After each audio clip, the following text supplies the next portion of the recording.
Hello everyone, कैसे आप सब लोग? बढ़िया एकदम। तो आज हम बहुत ज्यादा इम्पोर्टेंट यहाँ पर देखने वाले हैं और वो है यहाँ पर कि जो हार्मोन है वो रिलीज कहाँ से होते हैं, उसका स्टिमुलेशन कैसा होता है, उसका इफेक्ट कैसा होता है और उसका टारगेट क्या रहता है। ये सब हम इस वीडियो में देखने वाले हैं। सो वीडियो के आखिरी तक देखो, आपको मैं ट्रिक भी बताऊंगा। वो ट्रिक से आपको एकदम आसानी से सब याद हो जाएगा और आपका ये हार्मोन का टेंशन ही, दिक्कत ही निकल जाएगी कि टेंशन ही नहीं रहेगा आपको कि कौन सा हार्मोन कहाँ से निकलता है और कैसे कैसे एक्ट करता है और कहाँ पे टारगेट करता है और उसका रिलीजिंग पॉइंट क्या है और स्टिमुलेशन पॉइंट क्या है। सो यहाँ पर आपको पूरा वीडियो देखना है, तभी जाके आपको ये ट्रिक पूरी समझ में आएगी।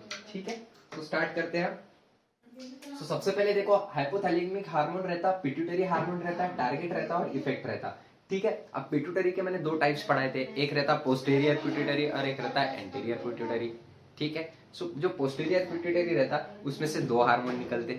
ठीक है, ये बोला था मैंने। सो जो भी हाइपोथैलेमस है वो रिलीज करने का काम करता है। क्या काम करता है? रिलीज करने का काम करता है। वेरी वेरी इंपॉर्टेंट, ये याद रखो आप। हाइपोथैलेमस कोई भी हार्मोन को रिलीज करने का काम करता है। क्या काम करता है? रिलीज करने का काम। ठीक है, और जो पिट्यूटरी है वो स्टिमुलेट करती है। क्या करती है? स्टिमुलेट करती है कि वो टारगेट ऑर्गन पे जाए और वहां से वो हार्मोन निकाले। ठीक है, सो हाइपोथैलेमस क्या करता है? रिलीज करता है, मतलब पिट्यूटरी को मैसेज भेजता है और वो पिट्यूटरी को मैसेज भेजने की वजह से ये ऐसे मैसेज भेजता है। ठीक है, ये सीरीज ऑफ इवेंट है। क्या है? सीरीज ऑफ इवेंट है, मतलब ये इवेंट सीरीज से होते हैं।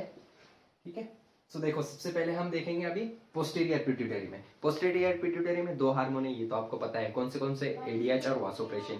ठीक है, एडीएच और वासोप्रेसिन। ठीक है, एडीएच। तो जो हाइपोथैलेमस है, हाइपोथैलेमस हार्मोन एडीएच को क्या करेगा? प्रोडक्शन करेगा। प्रोडक्शन करेगा मतलब प्रोडक्शन यहाँ पर एडीएच का और ऑक्सीटोसिन का प्रोडक्शन हाइपोथैलेमस में होगा। ठीक है, कहाँ पर होगा? एडीएच मतलब एंटी डायूरेटिक हार्मोन, वासोप्रेसिन और ऑक्सीटोसिन, ये दोनों का प्रोडक्शन कहाँ पर होगा? हाइपोथैलेमिक हार्मोन में होगा। समझ में आ गया? उसके बाद ये एडीएच और ऑक्सीटोसिन यहाँ पर जाकर एक्ट करेंगे प्यूटिटरी हार्मोन पे। कौन से प्यूटिटरी पे? पोस्टीरियर प्यूटिटरी पे जाके वर्क करेंगे और वहां से एडीएच निकालेंगे और ऑक्सीटोसिन निकालेंगे, मतलब रिलीज करेंगे। ठीक है, क्या करेंगे? रिलीज करेंगे। ठीक है, फिर ये एडीएच और ऑक्सीटोसिन कहाँ पर जाएगा? जो एडीएच है वो कहाँ पर जाएगा? टारगेट पे जाएगा। टारगेट कौन सा है उसका? किडनी है, स्वेट ग्लैंड है और सर्कुलेटरी सिस्टम है। किडनी है, स्वेट ग्लैंड है और सर्कुलेटरी सिस्टम है। ठीक है, समझ में आया? किडनी क्यों है? क्योंकि वाटर ऑब्जर्व करने के लिए, स्वेट ग्लैंड वाटर को रोकने के लिए, मतलब स्वेट जो निकल रहा है उसको रोकने के लिए, और सर्कुलेटरी सिस्टम भी यहाँ पर बहुत ज्यादा इफेक्ट टारगेट है एडीएच का। ठीक है, यहाँ पर ये ऐसे होगा, टारगेट पे जाएगा, टारगेट फिर टारगेट पे ये कंट्रोल करेगा और टारगेट पे कंट्रोल होने की वजह से इफेक्ट क्या होगा? हमारा वाटर पे बैलेंस आएगा। क्या आएगा? वाटर बैलेंस होगा। समझ में आया? ये नोट कर लो और लिख लो, यही ट्रिक से आपको बहुत जल्दी याद हो जाएगा।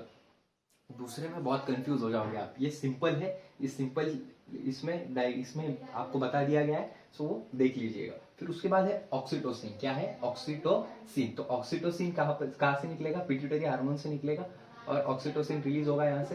ये कहाँ पर जाके एक्ट करेगा? फीमेल रिप्रोडक्टिव सिस्टम पे। कहाँ पर? फीमेल रिप्रोडक्टिव सिस्टम पे। और जैसे इसने फीमेल रिप्रोडक्टिव सिस्टम पे जाकर वर्क किया, मतलब यूटेरस में, स्पेशली यूटेरस में जब वर्क किया, तब उसका इफेक्ट क्या होगा? ऑक्सीटोसिन रिलीज होगा। कहाँ से?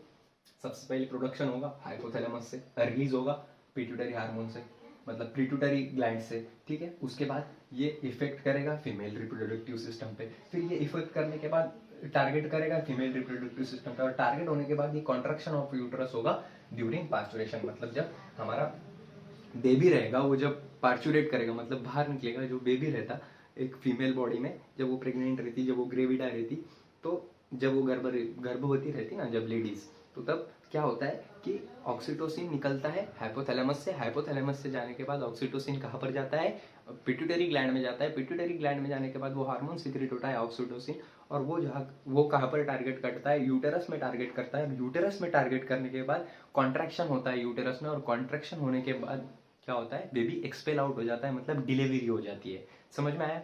गुड। उसके बाद है anterior pituitary hormone. Anterior pituitary hormone, तो एंटीरियर पिट्यूटरी हार्मोन में कौन से हार्मोन है? चार हार्मोन है। कौन से? एक है जीएनआरएच, मतलब गोनाडोट्रोपिन रिलीजिंग हार्मोन, यहाँ पर लिख दिया है मैंने। अब जो हाइपोथैलेमस है वो रिलीज करने का काम करता है। क्या करने का काम करता है? रिलीज। जो पिट्यूटरी है वो स्टिमुलेट करने का काम करती है। कहाँ पर? एंटीरियर पिट्यूटरी हार्मोन में। ठीक है, तो सबसे पहले हम जीएनआरएच देखेंगे। अब जीएनआरएच क्या है? गोनोडो gonadotropin releasing hormone, gonadotropin releasing hormone, ठीक है। सो ये कहाँ पर एक्ट करेगा, एफएसएच और एलएच पे, मतलब पिट्यूटरी पे। क्या होगा, यहाँ से रिलीज होगा, क्या होगा, रिलीज होगा, स्टिमुलेट होगा, सॉरी यहाँ पर स्टिमुलेशन होता है, यहाँ पर क्या होगा, स्टिमुलेट। और जीएनआरएच पे क्या होगा, रिलीज होगा। यहाँ पर उसका नाम ही बता रहा है, जीएनआरएच। जो भी रिलीज करता है वो कहाँ से रिलीज करता है, हाइपोथैलेमस से। और जो स्टिमुलेट करता है पोस्टीरियर पिट्यूटरी को, वो कहाँ से करता है, पिट्यूटरी से। तो पिट्यूटरी से एफएसएच और एलएच निकले। एफएसएच क्या है, फॉलिकुलर स्टिमुलेटिंग हार्मोन। एलएच क्या है, ल्यूटिलाइजिंग हार्मोन। उसके बाद ये रिप्रोडक्टिव सिस्टम पे एक्ट करेगा। कहाँ पर एक्ट करेगा, रिप्रोडक्टिव सिस्टम पे। और जैसे ही इन्हें रिप्रोडक्टिव सिस्टम पे एक्ट किया, उसके बाद क्या होगा, ग्रैमेट प्रोडक्शन होगा सेक्स हार्मोन का, ठीक है। गैमेट प्रोडक्शन होगा और ये सेक्स हार्मोन पे जाकर इफेक्ट डालेगा। गैमेट प्रोडक्शन मतलब मेल में स्पर्म रहते हैं, फीमेल में ओवा रहती है। स्पर्म यानी वीर्य, ओवा यानी अंडा, ठीक है। फीमेल में अंडा, ये होगा, क्या होगा, अंडे पे अंडा बनेगा और मेल में वीर्य बनेगा, मतलब स्पर्म बनेगा। उसके बाद TRH, thyroid releasing hormone. TRH, thyroid releasing hormone कहाँ से निकला, है हाइपोथैलेमस से निकला, क्योंकि रिलीज हो रहा है। सो रिलीज जहां से भी होगा वो कहाँ से होगा, सिर्फ और सिर्फ हाइपोथैलेमस में, मतलब थायराइड रिलीजिंग हार्मोन। अब पिट्यूटरी पे जाएगा, पिट्यूटरी पे क्या होगा, स्टिमुलेट होगा, मतलब टीएसएच, मतलब थायराइड स्टिमुलेटिंग हार्मोन, ठीक है। सो यहाँ पर थायराइड हार्मोन पे एक्ट होगा। थायराइड हार्मोन कैसी रहती है आपको पीछे बताया मैंने, नहीं यहाँ पर भी बता दूंगा, ठीक है, आपने देख लेना। सो थायराइड हार्मोन प्रोडक्शन होगा, यहाँ पे क्या होगा, थायराइड हार्मोन प्रोडक्शन। तो थायराइड हार्मोन प्रोडक्शन होगा इफेक्ट में। और ये थायराइड हार्मोन क्या करता है, ये कैल्शियम को बैलेंस करने का काम करता है। क्या करता है, कैल्शियम को बैलेंस करने का काम। उसके बाद PRH, prolactin releasing hormone. Prolactin releasing hormone कहां से निकलेगा, हाइपोथैलेमस में से। क्यों, क्योंकि वो रिलीज कर रहा है। फिर पीआरएल, प्रोलैक्टिन रिलीजिंग हार्मोन, मतलब स्टिमुलेट करेगा ये, ठीक है। और ये स्टिमुलेट करने के बाद ये एक्ट कहां पर करेगा, टारगेट क्या रहेगा इसका, मैमेरी ग्लैंड। मैमेरी ग्लैंड क्या करेगी, मिल्क का प्रोडक्शन करेगी। क्या करेगी, मिल्क का प्रोडक्शन करेगी। समझ में आ गया। उसके बाद जीएनआरएच मतलब गोनाडोट्रोपिन रिलीजिंग हार्मोन या फिर ग्रोथ हार्मोन, ठीक है। तो यहाँ पर ग्रोथ हार्मोन है। सो ये कहाँ पर एक्ट करेगी, जीएच मतलब ग्रोथ हार्मोन पे एक्ट करेगी। और ये कहाँ पर एक्ट इफेक्ट, टारगेट कहाँ करेगा, ये करेगा टारगेट अपना लीवर, बोन और मसल पे। और ये होने के बाद यहाँ पर आईजीएफ का प्रोडक्शन होगा, ठीक है। उसके बाद सीआरएच मतलब कॉर्टिकॉइड रिलीजिंग हार्मोन। यहाँ पर रिलीज हो रहा है, देखो हाइपोथैलेमस, यहाँ पे मैंने ट्रिक लिख दी है, इतनी सी ही ट्रिक है, इस पे से आपका सब हो जाएगा। सिर्फ आपको हार्मोन के नाम याद करने पड़ेंगे। सो एसीटीएच, वो उसकी ट्रिक नहीं है, ठीक है। एसीटीएच क्या है, एडिनोकॉर्टिकॉइड टीएच हार्मोन। इसके बाद एड्रेनल ग्लैंड पे ये यहाँ पर एक्ट करेगा। और एड्रेनल ग्लैंड पे जैसे एक्ट करा तो ग्लूकोकॉर्टिकॉइड का प्रोडक्शन होगा यहाँ पर, ठीक है। समझ में आया। सो ये आप नोट डाउन कर लो, फिर मैं आपको बताता हूँ।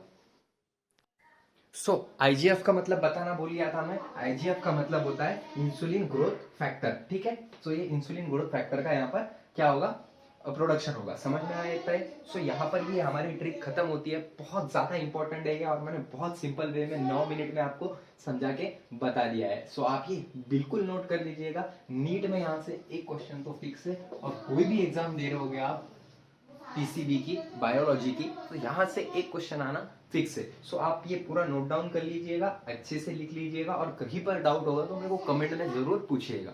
Thank you so much, have a great day.